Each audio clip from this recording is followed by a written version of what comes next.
Maximize Business Value podcast. This podcast is brought to you by Mastery Partners, where our mission is to equip business owners to maximize business value so they can transition their business on their terms. Our mission was born from the lessons we've learned from over 100 business transactions, which fuels our desire to share our experiences and wisdom so you can succeed. Now here's your host, CEO of Mastery Partners, Tom Bronson.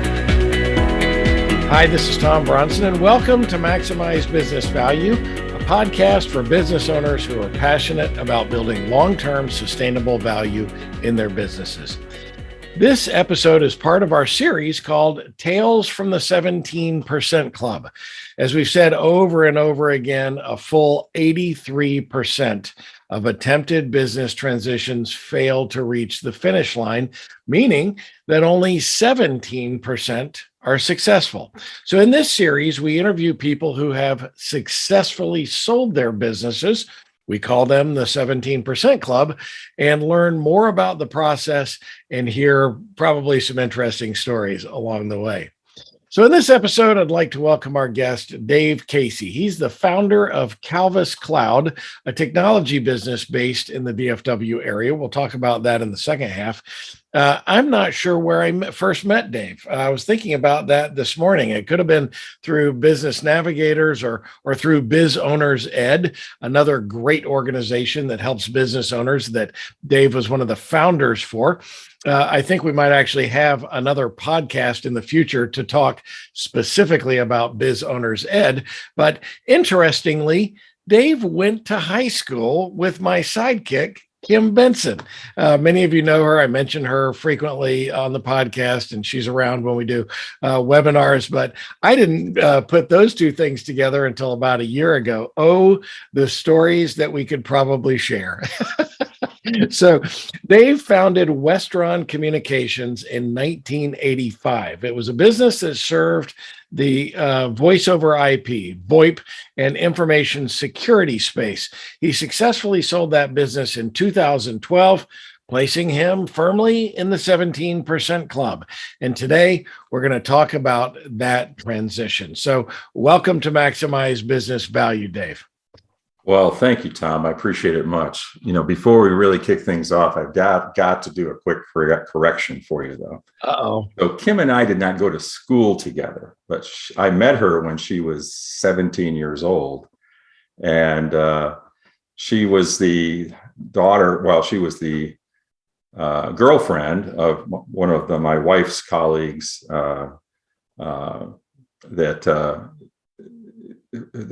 she was the daughter of one of my wife's colleagues. Let's put it that way. So there's a little bit of age gap between Kim and I. So if you say she and I went to high school together, she'll kill me. Or you probably. Okay. More likely. Well,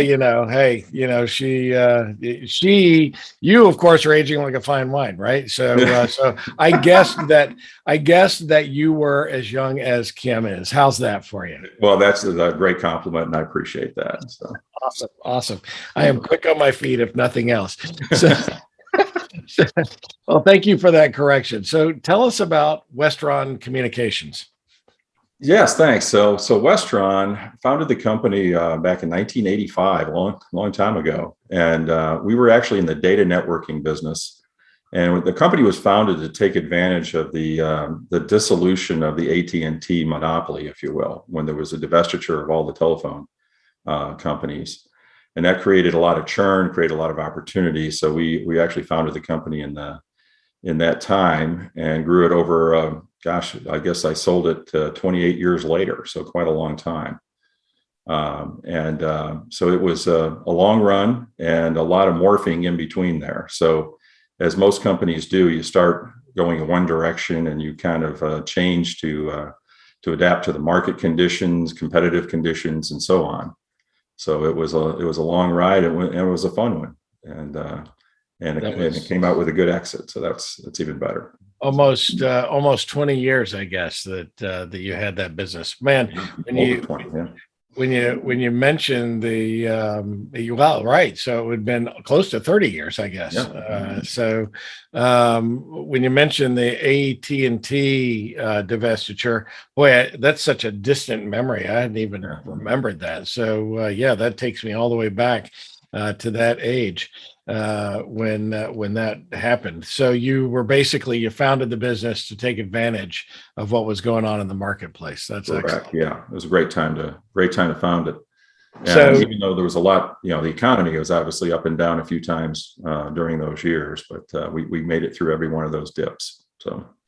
So fast forward 27 years, I guess, to an exit. Let's talk about that exit strategy. Did you have an exit strategy as you were working in the business all of those years, or did an exit strategy just appear and sort of fall in your lap? Well, I'd love to say that we thought about it carefully all the way through there, but actually, most of the time during those years, I was kind of heads down, just kind of running the company, building the company, and not really looking at the future. I figured the future would take care of itself, like I think a lot of entrepreneurs do.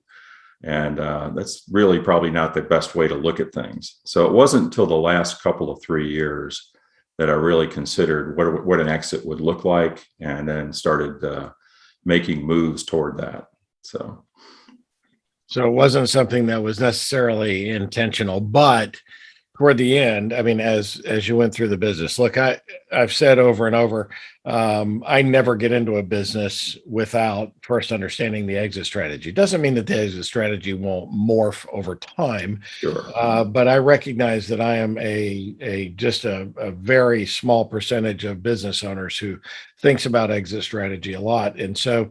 Do you remember kind of how many years before you exited did you actually decide to sell, and what was the decision point for you?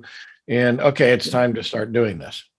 Well, it's interesting. I was a member of a group that you're familiar with called Vistage, and as a CEO peer group.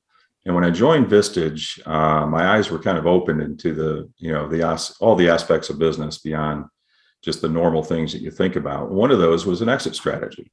And that it became very, apparent that everyone exits their business one way or the other, and you should probably try to do it on your own terms. What I also looked at was what was happening in the marketplace, and our company had served, I'd say, the SMB marketplace as well as the medium-sized enterprise market, and primarily working with companies with voice and data communications. That were on premise, and there was a move afoot around that time to start to transition everything to the cloud. Everything was moving to a hosted environment and buying software as a service and things like that. So I looked at our company; it really wasn't positioned for that, and I had a decision to make. I could make a tremendous amount of reinvestment in the company to take advantage of this kind of change in market conditions. Or I could look for an exit and decide to, maybe take some chips off the table. And so I pursued the second alternative. Oh, okay. So when you founded Westron, Al Gore had not yet invented the internet, and no, so it was yeah, it's true, very true. We didn't know about it, then. So that's right. That's right. I'm trying to even remember when I first learned about the internet. It was probably through a university. I think it was one of the vice chancellors at one of the universities that I was very involved in that mentioned something about the internet, and I was like, I don't even understand what that was. Yeah. So, and that would have been probably in the late '80s, I'm guessing. Yeah, probably mid '80s is really when it got started. And again, initially it was government and education oriented, and it really wasn't until Netscape came out with the browser and all that it became something that was more commercially usable. And we actually had one of our clients was one of the first commercial organizations in Dallas to take advantage of the internet. And that's really when I saw things change. And it was a big boost to our company. Actually, we were early on supplying the internet service providers with all the gear they needed to turn things up and make things work. That's awesome. So when you made the decision that rather than reinvesting in the business, now we're going to go ahead and look for an exit, Did you have a timeline for that? Do you remember? So you sold in 2012. Was this in 2008 or 2010 or somewhere Yeah, it was around? probably around 2010 that I started thinking about it, and I looked at a couple of alternatives. I belonged to an organization. Actually, we helped found an organization of companies like ourselves. It was nationwide in scope. We had about 24 member companies with an aggregate revenue of about $2.2 billion.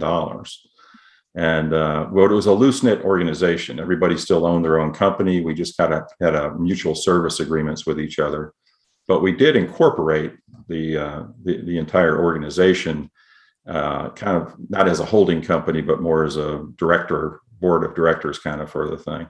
And so I'd looked at merging with some of my fellow guys from around the country. And when I looked at it, I said, it would be great and we'd be much bigger, but we wouldn't have any more money. We would you're basically just pooling what you have, and your revenue's not any bigger in aggregate than it was. There's probably a little struggle for control that goes on and all that. So that didn't look to be a way to secure any wealth, really. So then I started looking outside and looking for an acquisition, somebody that would be interested in acquiring us. And that took a little while, and actually ended up selling the company to a company that I had done business with over the years. It was a similar company to mine, but probably 3 or 4 times the size of my company, and covered a larger regional footprint than we did. We covered basically the North Texas area, a little bit into Houston and Austin, but primarily this part of the world. And they covered like a 6-7 state area. So I want to back up. You touched on something that I didn't know that you had actually talked about, kind of merging and forming a bigger company with these other companies you're familiar with. I did that once in my past, when we merged a distribution business serving the radiology marketplace in hospitals and doctors' offices. And we merged simultaneously 4 companies together to form one holding company. But you're right. The outcome there is there's no additional revenue that comes from that. There's no, it's just the aggregate of the total of the independents. You can look for ways, of course, to eliminate some redundancies and things like that. But the reason we did it versus the decision tree that you guys had to decide not to do that was that wasn't our end game. We knew the end game was going to be raise some capital and go out and roll up the industry. We knew our industry was very ripe for a roll up, and raise capital, start rolling up the industry, take the company public, and exit that way. So, very rare circumstance of a company going public as an exit strategy. Ultimately, on the other hand, we wound up at least starting our plan. We did some acquisitions, raised some capital, and then we sold ourselves to a publicly traded company later. So rather than taking ourselves public. So my point being is that if coming together is the strategy, I think you made the right decision. But if coming together as a piece of a larger strategy to be able to exit on a larger scale because the company is bigger, now that's a solid exit strategy. We actually have clients that are doing that even today. That particularly because your valuation then becomes that of a public company. So you look at your multiples and everything, measuring it against a public company, not a private small company. So that's definitely, if we could have achieved that, and we had grandiose visions of doing that in the late 90s, actually, when the tech boom was really booming, and we had these 23 companies. We said, what if we all joined together and sold ourselves to the market as a $2.3 billion a year, organization? It would have been great. Unfortunately, we had 24 CEOs with 24 egos and 24 ideas of who was going to run the show, and so it didn't really pan out. So. Yeah, in our case, it was very clear. We knew where the reporting responsibilities were going to be, and those are some of the things that you have to work out, because you're right. 24 CEOs do not make a decision together very frequently, if at all. And so you can decide on lunch. Yeah, maybe. So you decided that it was time to sell. What did you do next? Did you just start looking for companies? Did you hire an investment banker or a business broker? What did you do? I didn't. I really did it pretty much all by myself. That may have been a mistake. And I really looked at it, like I think a lot of entrepreneurs do. I'm looking at it in terms of my employees. I want to do the best by them. We had a team that had worked together through a lot of adversity over many years. I had folks that worked for me over 20 years in the technology world, which is unheard of. And so what we did was, when I found this other company that, their go-to-market strategy was similar to mine. They were just a bigger version of myself, really. And so kind of trusted people. One of my former employees worked there. So there was a lot of pluses to doing that. So I didn't really shop around, like I probably should have. But I was content with, the direction we were going. And then 2012 was kind of significant because there was an upcoming capital gains change coming at the end of the year that had been telegraphed by the Obama administration, that they're going to raise capital gains. So I said, that I kind of have an impetus to get it done before the end of 2012, right? And we actually closed on the 26th of December in 2012 was our close date. So we achieved that. But that last, it's kind of the Venturi effect. The last several months, kind of things got faster and faster and faster going, kind of go into that funnel and then the churn. And it was exciting, Yeah, yes, it sure can be, right? Well, that sounds very familiar to what we're seeing today. A lot of business owners are hoping to be able to exit this year before any potential changes in the capital gains tax, because there's never anything new under the sun, right? The same, we just keep recycling, right? If we can get to a conservative administration, it'll go back the other way, and you get a liberal administration, then it goes back toward the higher taxation. So it's a very similar story to what business owners are going through right now. So I'm glad that you mentioned that. So did you have a timeline? You decided to do this in 2010. You closed in 2012. Did you have a timeline, or were you just kind of working as the process worked? Yeah, we kind of, as the process worked. I think when I got to probably May of 2012 is when I really said, really want to get this buttoned up by the end of the year. And I had assembled a team of people that would help me through this transition. And so I said, guys, let's put a time frame on this. And, the end of December is our number. And so I had my CPA, who was a real strong CPA. I had a great attorney. I had a gentleman that well, David Hammer, who was advising me from the M&A perspective. And so those folks really steered me through the process and really, really helped me a lot through that whole deal. So very important to surround yourself with a great transition team. Yeah, David Hammer is absolutely one of my favorites, as you probably already know.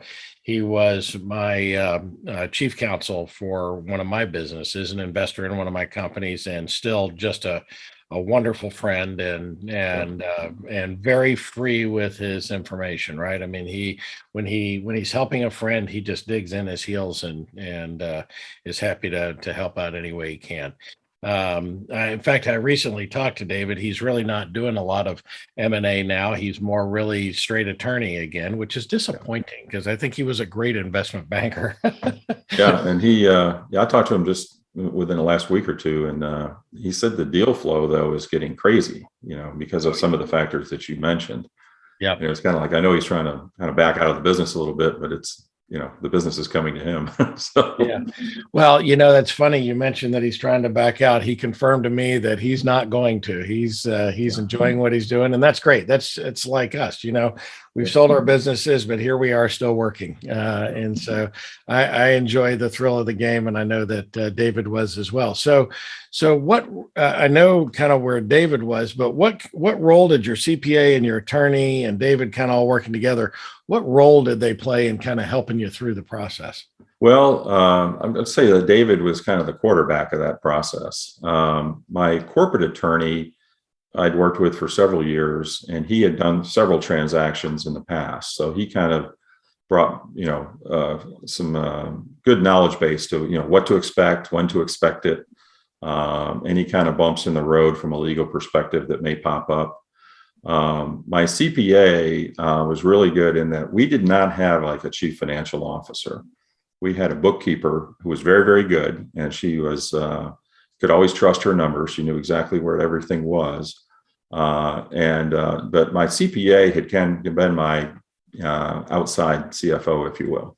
So he kind of knew all the ratios to look for, all the history on everything we'd done. Our books were squeaky clean, actually. I had done an audit like 3 years before. I actually paid for an audit as opposed to just a review, just to get a baseline, make sure that we were good for somebody looking at us from the outside.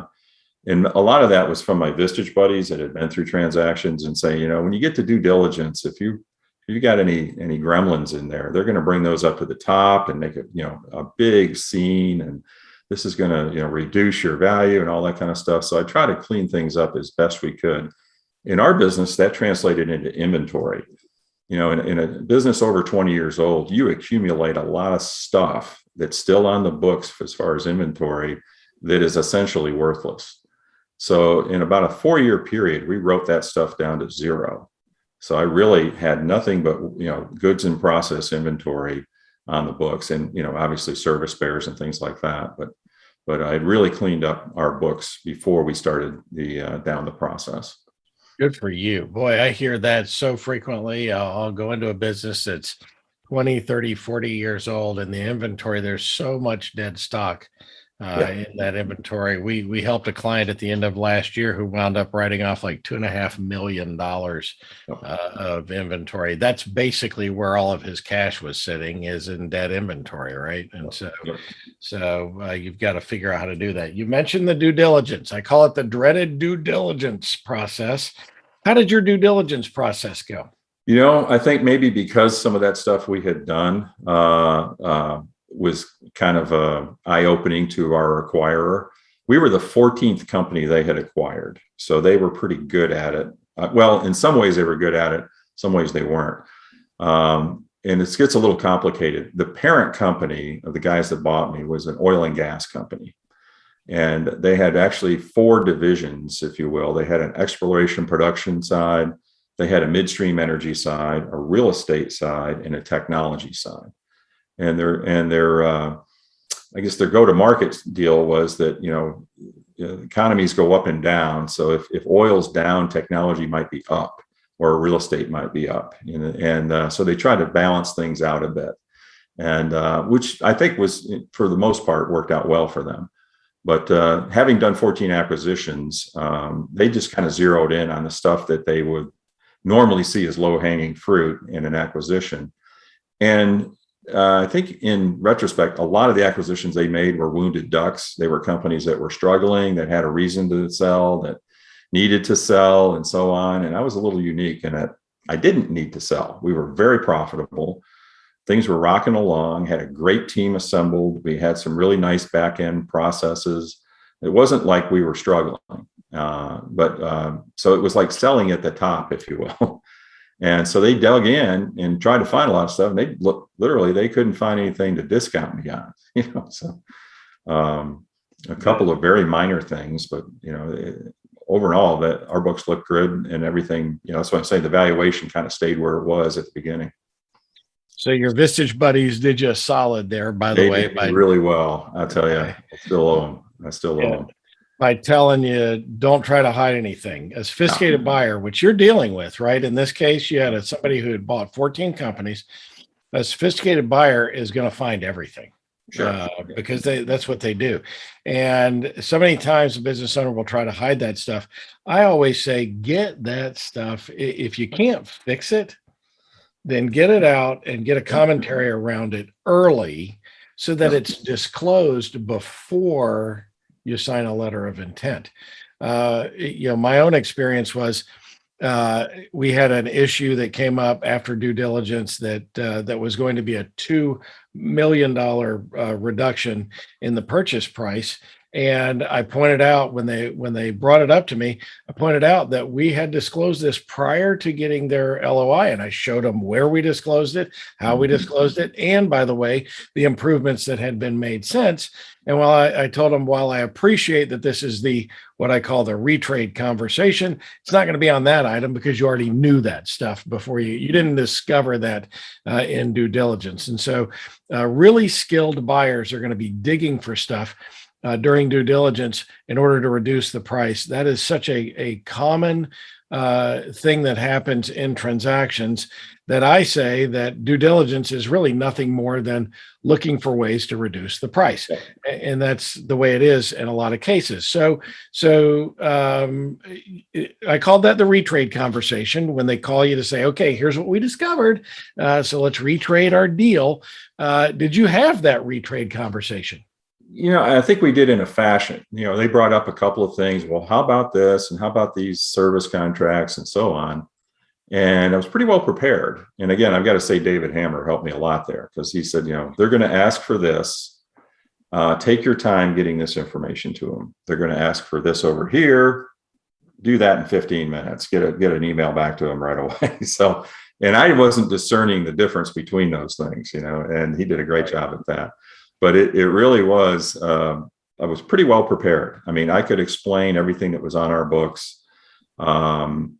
One of the things that, and again, I don't want to get too far off tangent here, but one of the things in a service business, when you have service contracts, and you write a 3-year service contract for somebody, a lot of times we collect the money for that up front.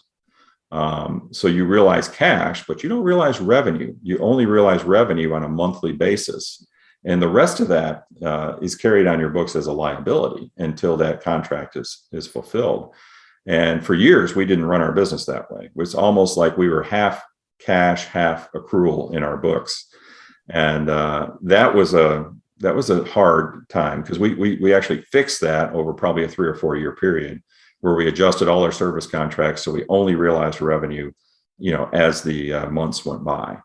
And I think in a service-oriented business, that's one of the things that due diligence guys jump on quickly is, okay, you've got this cash, but where's the offsetting entry? Well, it's the service contract we're obligated for the next 35 months, It's one of the things that we dive into when we do an assessment of a business. If I know it's a services business and I know that their customers prepay for a lot of their contracts, I'm always looking for the liability on the balance sheet.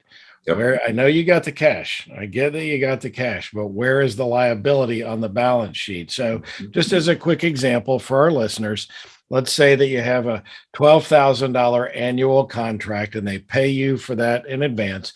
You put $1,000 because it's 12 months, $1,000 on your income statement and $11,000 goes on your balance sheet in that first month. And then for the rest of the year, you relieve that balance sheet of the $1,000 a month because that is when the services are actually performed. And so it's a very common mistake that I hear in a lot of businesses. And a lot of business owners don't realize the massive size of an adjustment that could be made post due diligence because of that liability that after you close, somebody else has to do the work. And so therefore they get the credit for the money that was deposited. So it's, and again, you get caught up working in your business as opposed to on it. So you're really just looking at cash management, that becomes your big focus and you don't really look at those items, which are, very important in an acquisition. So, yeah. Well, before we take a break, let me just ask a quick question about your employees, because you brought them up. It was very important for you to take care of your employees. Having a business for 27 years meant that you probably had some employees that had been with you, if not the entire time, darn close to the entire time. And so how did they react when you actually closed this transaction and announced it to them? Well, I got to say it was a mixed reaction. So some of them were fine. This is a new adventure, obviously a bigger company, more opportunity. Some are very wary that this, how is this going to be good for me? Certainly good for Dave. I don't know if it's good for me, that kind of thing. But by and large, we only had one employee leave out of, I guess our employee count at that time was probably 18 or 19 employees. And we had one leave like immediately. Just said, I've been through an acquisition before. It wasn't pretty. I don't want to stick around and see how this comes out. I had a couple of key employees that I had actually put together a plan for them to not only keep them on board, but also reward them. So I did that, and they participated a little bit in the transaction, so that was good for them, I think, and good for us.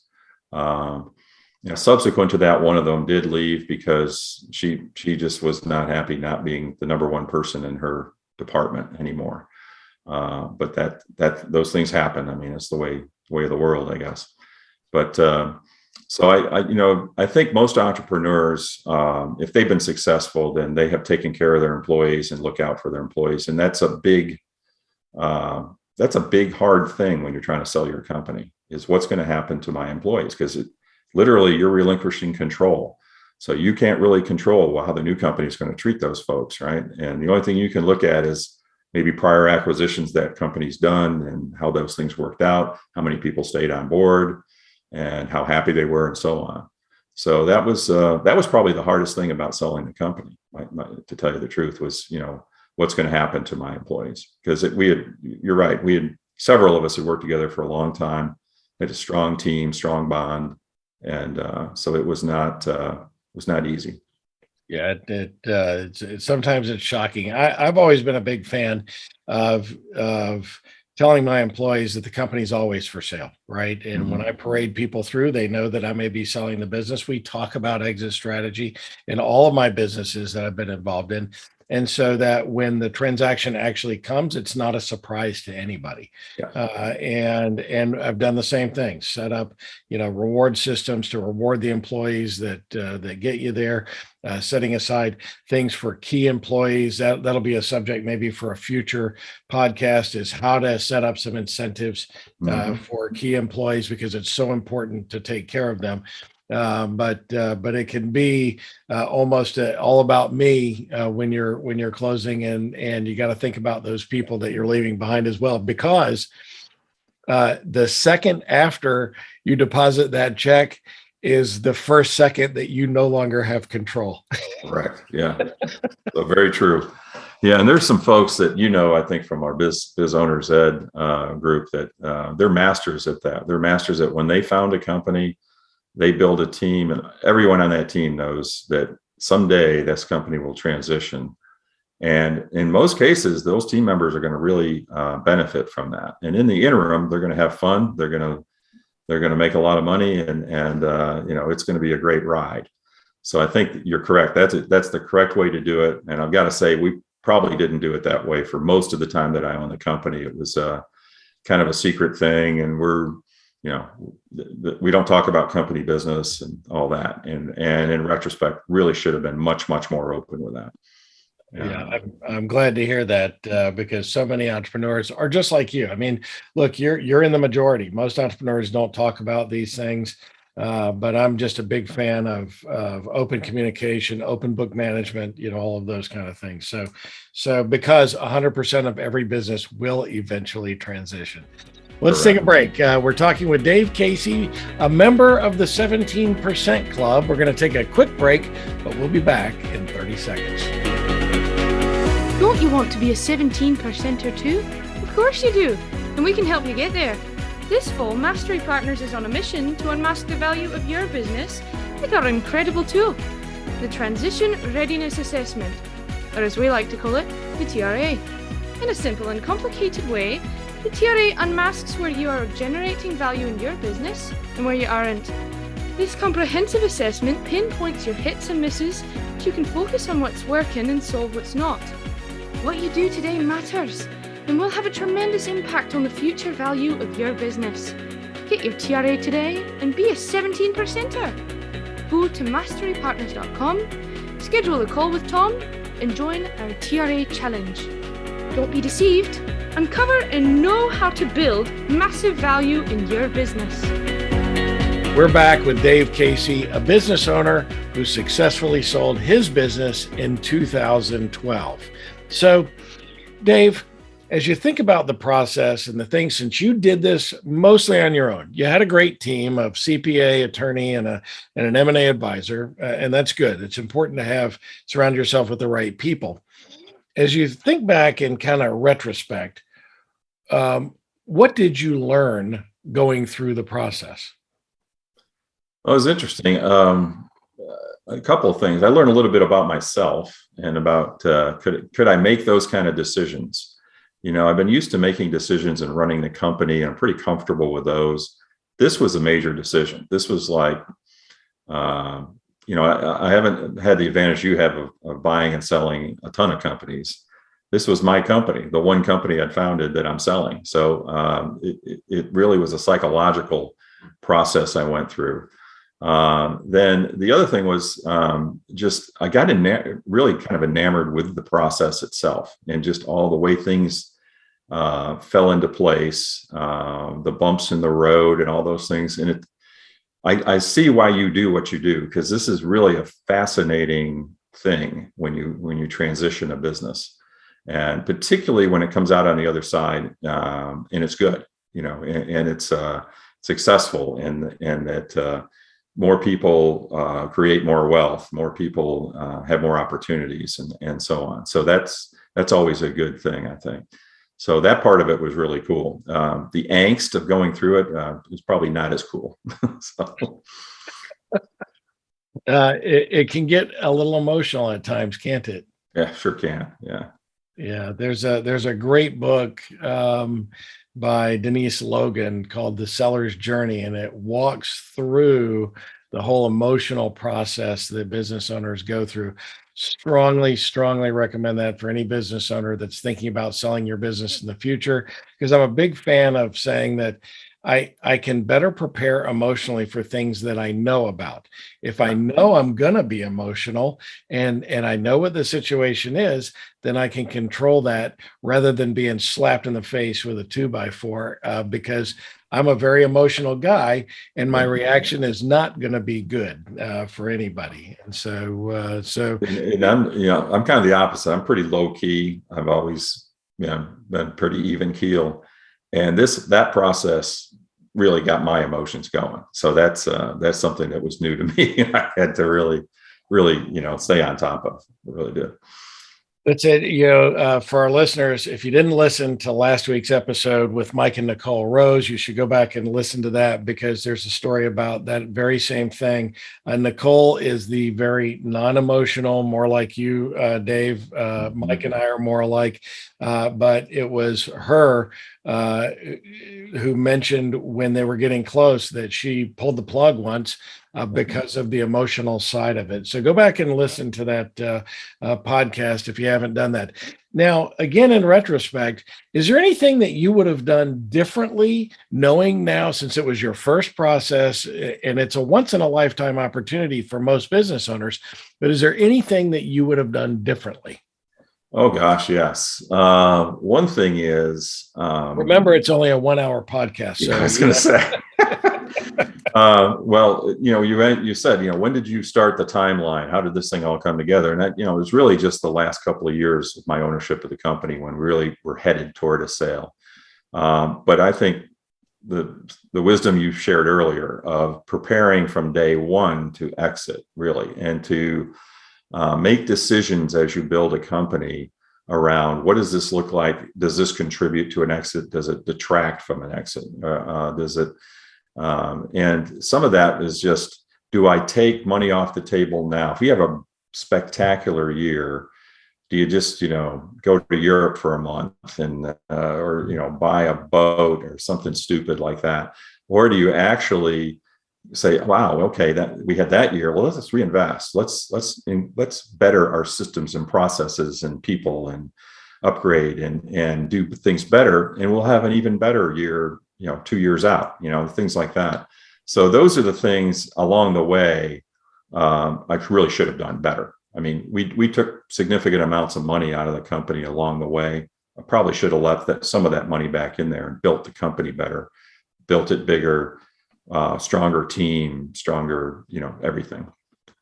That is great, solid advice. So many business owners basically drain all the cash and do those things. And by the way, I don't think a boat is stupid. I don't own one myself. My favorite boat is the ones that are owned by my friends, right? Because then I'm proud to say I've never owned a boat, and I've always enjoyed going on my friends' boats. So exactly. So now, cars are something different. Motorcycles, something different. Everyone has their vices. got a client that just bought a very expensive classic car with his year end. So see, there you go. Yeah, exactly. So now when you were kind of getting close to the end of the process, did you have any idea what you were going to do next? Well, I had a little bit of an idea because I actually, in most businesses, when the business transitions, the owner sticks around for a few months and there may be an earn-out involved, that keeps them there for a period of time. I did have an earn-out with this business. I did establish an earn-out, but it was a tiny amount of the entire transaction.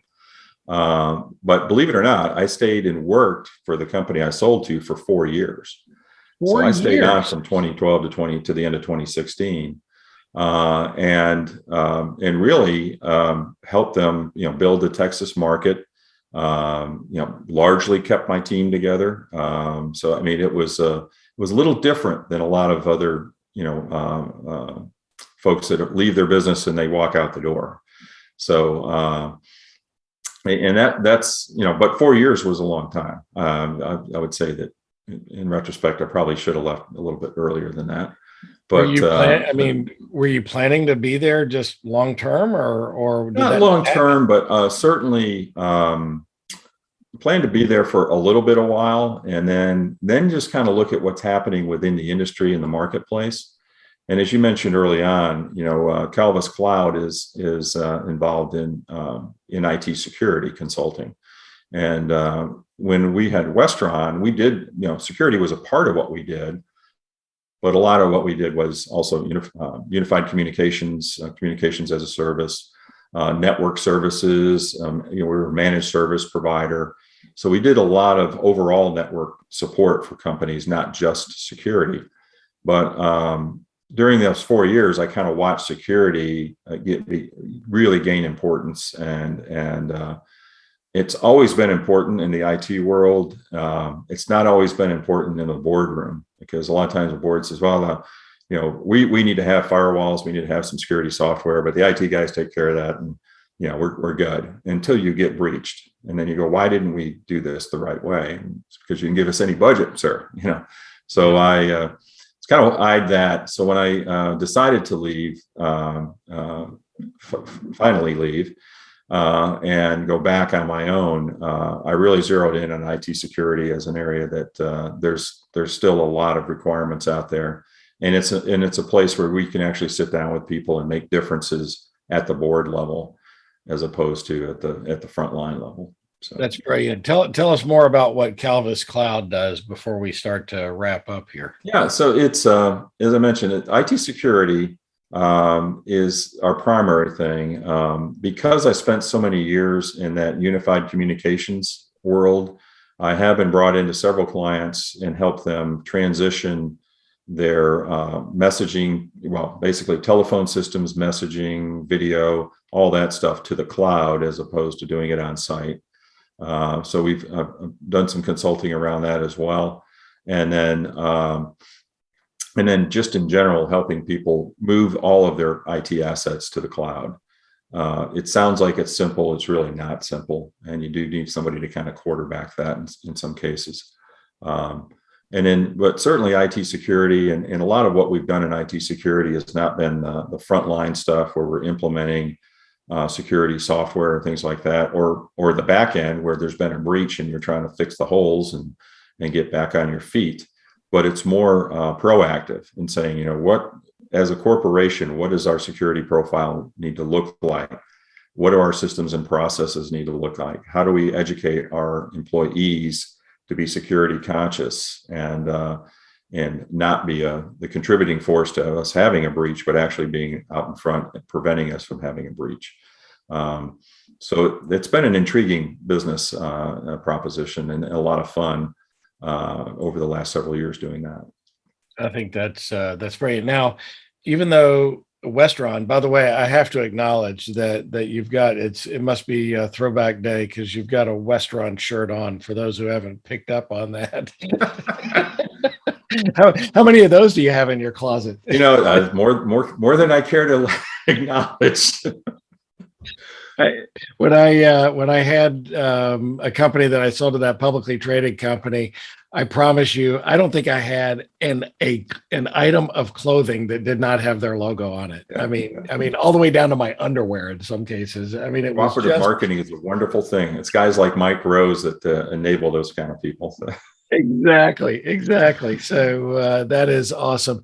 But so where I was going with this is that Westron was doing some security, and now you're doing that. Was that not competitive, or did you not have any issue with Westron over that when you started? Well, it's interesting. I did have a non-compete agreement, but it's long expired, and certainly that was not the core focus of the company that I left. I mean, they were much more into basically IT support, desktop support. Administering Citrix or the virtual environments and stuff like that. So security was a portion, but not a big portion, and certainly I wasn't in competition. And frankly, I haven't really done any business with any of my former clients, which is amazing in itself. But certainly some of the individuals from those former corporations have moved on to other companies, and I've done business with them. But I felt pretty strongly I'm not going to go back into my old client base and say, hey, I got a new logo and I'm here again. I didn't really pursue that. So yeah, you got to be strategic about those kind of things. So one last business question. So the podcast is about maximizing business value, but this one has sort of a different bent. It's all about preparing business owners who are looking for eventually transitioning their business the way you successfully did. So if you could give one piece of advice to a business owner on something that you would recommend that they do to build value and prepare for that transition, what would that be? I say one thing is hard, but the thing that I think is so important is to run your business day to day as if you're going to sell it tomorrow. So that doesn't mean, cut corners and cut expenses and so on, but build the business, make decisions that make the business stronger, whether it's top grading your people, whether it's investing in systems and investing in back-end processes, marketing, all the things it takes to run a business. Do those things all the time, and you will maximize your value on the way out. Because it's amazing. I've watched businesses be purchased, and I'm saying, well, this guy got a huge multiple, and he said, yeah, because he had this company that acquired him had 3 other companies they'd acquired that were similar, that were disaster. They acquire this guy, they take all his systems and processes, apply it to the other ones. They get a great return on investment right away. So they really attach value to that. And so I think that's something, and it was hard. It was very hard for me to do when I was in the business. I kept saying, okay, we had a good year, but I really don't need to move to Salesforce.com because that's going to be very expensive. And I'd much rather just take some money and put it in the bank or, go buy something. So when I really should have been making those decisions to reinvest in the company. And again, it's when you're struggling, it's hard. I mean, you don't have the money to reinvest in the company, but when you're having good years, don't be afraid to do that. And I think that really pays dividends. I think that is brilliant. It's interesting. I'm going to use this quote. In fact, I'm sure it'll appear on a future newsletter or blog. Run your business like run your business day to day like you're going to sell it tomorrow. Dave Casey said that. You heard it here first. It's interesting because I advise business owners the exact opposite. Run your business, even when you're in a process, like you're going to own it for the next 20 years. Mm-hmm. But this goes hand in hand. They sound like they're opposing, but they go hand in hand. I love this. I'm going to use this a lot, and I will give you credit. I always give credit where credit is due. So keep those checks coming, Tom. I'll be very happy. Exactly. Absolutely. So if I make $1 off of it, it's yours. I'm not even going to keep a cut of that. I will give you that $1. So our longtime listeners know that we always end with my favorite question, and it's always their favorite question too. So I have to ask it, Dave. What personality trait has gotten you into the most trouble through the years? Ooh, boy. See, I need to answer this carefully. Did I ask Doris? No, don't do that. This is going to sound very self-serving, I think, but I am a person that I always, I don't know if generous is the word, but I always want to make sure the other person makes out in a transaction, that they make out better than I do, if you will. And it really is a terrible way to say that, but I've always found that in whether it's engaging with competition or engaging with a client, I always try to find out how they're paid, how they make money, how they are compensated. And then let's do this transaction so that it's the best result for them. And normally the reason I do that, I like to feel like I'm doing the right thing. But the other thing is that's not the last transaction I do with them. I do a series of transactions. So in 27 years of business, we had clients that we'd had over 20 years. So that because we constantly always made sure that it was the best decision for them. So I don't know if that's a personality trait, but it's just kind of the way that I like to do business. I don't think it sounds self-serving at all. Actually, that's sort of a quirk of mine as well. I'm more concerned about the other guy than I am me. And as my wife would tell you, that she would call that a definitely a personality problem. Well, it can get out of control. Yeah, it can get out of control. And I'm usually the last guy I think about. And sometimes I think to myself, why don't I just think about me more often, right? But that I hadn't thought about getting me in trouble, but it has. So thanks for pointing that out, Dave. How can our viewers and listeners get in touch with you, especially if they want to do business or talk about Calvus Cloud, which I encourage them to do? Well, we're out there. So my email is dave.casey@calvuscloud.com. It's pretty easy. We are certainly on LinkedIn. Our website is work in progress, but it does get across a little bit about what we do.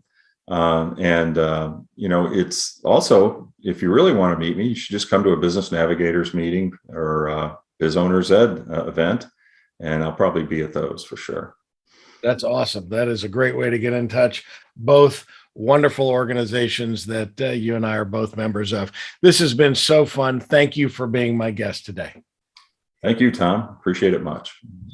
You can find Dave Casey at calvuscloud.com or on LinkedIn. And as always, don't ever hesitate to reach out to me, and I will make a warm introduction to my good friend, Dave Casey.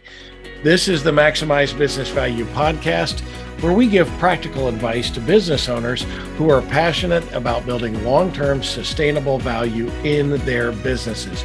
Be sure to tune in each week and follow us wherever you found this podcast.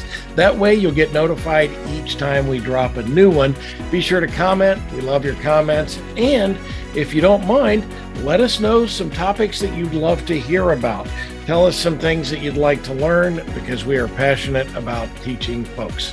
So until next time, I'm Tom Bronson, reminding you that it is never too early to start thinking about and planning for that ideal desired exit strategy while you maximize your business value. Thank you for tuning into the Maximize Business Value podcast with Tom Bronson. This podcast is brought to you by Mastery Partners, where our mission is to equip business owners to maximize business value so they can transition on their terms. Learn more on how to build long-term sustainable business value and get free value-building tools by visiting our website, www.masterypartners.com. That's master with a Y, masterypartners.com. Check it out.